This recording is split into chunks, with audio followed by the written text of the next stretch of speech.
السلام علیکم dear viewers, welcome to step out with Nadia Anjum. ناظرین، سفر کرنا اور ہوا میں اڑنا انسان کا ہزاروں سال پرانا خواب تھا، جس کے لیے انتھک محنت سے جہاز کو ایجاد کیا گیا۔ اور آج کل جب کبھی ہم دور جگہوں کو وزٹ کرتے ہیں تو بائی ایئر آتے جاتے ہیں، لیکن کیا آپ جانتے ہیں کہ ایئر ٹریول کیسے کیا جاتا ہے؟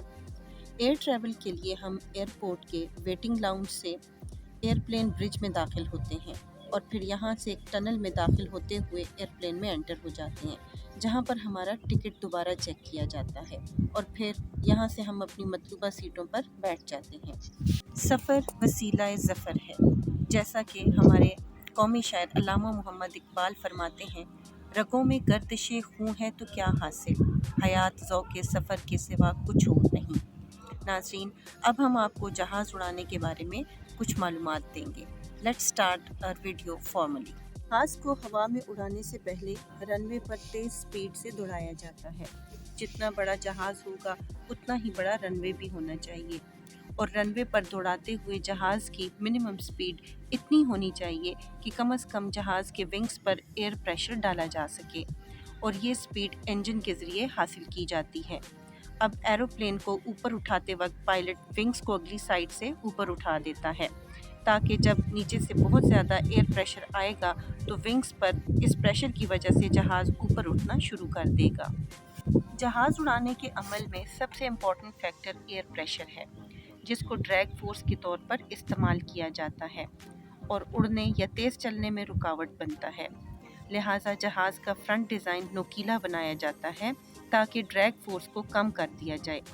اڑنے کے لیے ہوا کا کنٹرول اور ونگز کا فنکشن دونوں بہت اہم ہوتے ہیں۔ جیسے جیسے جہاز ہوا میں اوپر کی طرف جاتا ہے، ہوا کی مزاحمت بھی بڑھتی رہتی ہے، اور اس مزاحمت کے اگینسٹ آگے بڑھنے والی ڈریگ فورس اور جہاز کے نیچے والے پورشن سے ٹکرانے والی لفٹ فورس دونوں ایک دوسرے کے اگینسٹ ایکشن کرتی ہیں۔ لیکن پھر جب جہاز ایک اسپیسیفک ہائٹ پر پہنچ جاتا ہے تو پھر اسے مزید ہائٹ کی ضرورت نہیں ہوتی، اور یوں یہ سیدھی سمت میں اپنی ڈیسٹینیشن کی طرف بڑھتا رہتا ہے۔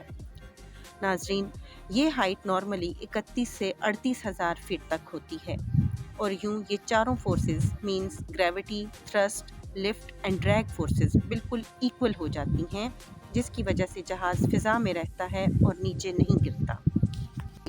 آپ کو جہازوں کے بارے میں کچھ انٹرسٹنگ فیکٹس بھی بتاتے چلیں۔ زیادہ تر جہاز ایلومینیم باڈی سے تیار کیے جاتے ہیں۔ جہازوں میں ہوا کی صفائی کے لیے وہی کرٹر ٹیکنالوجی یوز کی جاتی ہے جو یوزلی ہاسپٹلس میں استعمال ہوتی ہے۔ جہازوں میں آخر یا دم میں بیٹھنے والے لوگ 40% حادثات سے زیادہ سیف رہتے ہیں۔ ایک ریسرچ کے مطابق ایئرپلین حادثات موسٹلی ٹیک آف کے پہلے 3 منٹس یا لینڈنگ کے ٹائم پر آخری 8 منٹس میں پیش آتے ہیں۔ ایک اور امپورٹنٹ بات، پوری دنیا میں ایئرپلین انڈسٹری کی ٹوٹل انکم $640 بلین یا پاکستانی کرنسی میں 70 کھرب روپیز بنتی ہے۔ ناظرین، اڑتے ہوئے جہاز کو اپنی ڈائریکشن 2 طرح سے چینج کرنا پڑتی ہے، لیفٹ یا رائٹ۔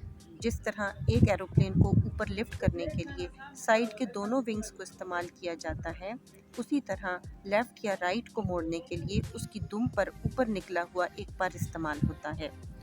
پر ایک فلیکسیبل باڈی ہوتی ہے اور آسانی سے دائیں یا بائیں موڑا جا سکتا ہے۔ جب جہاز کو اپنی ڈائریکشن بدلنی ہوتی ہے تو پائلٹس ایلیویٹرز کو نیچے کرتے ہیں اور جہاز کا منہ نیچے کی طرف ہونا شروع ہو جاتا ہے۔ جہاز آہستہ آہستہ نیچے آنا شروع ہو جاتا ہے اور پھر ایک نہایت خوبصورت اناؤنسمنٹ کی جاتی ہے۔ اللہ تعالیٰ آپ کو ایئر ٹریول کرتے وقت اپنی حفظ و امان میں رکھے۔ اس کے ساتھ ہی میری ویڈیو ختم ہوتی ہے۔ اپنا بہت سا خیال رکھیے گا۔ اللہ حافظ۔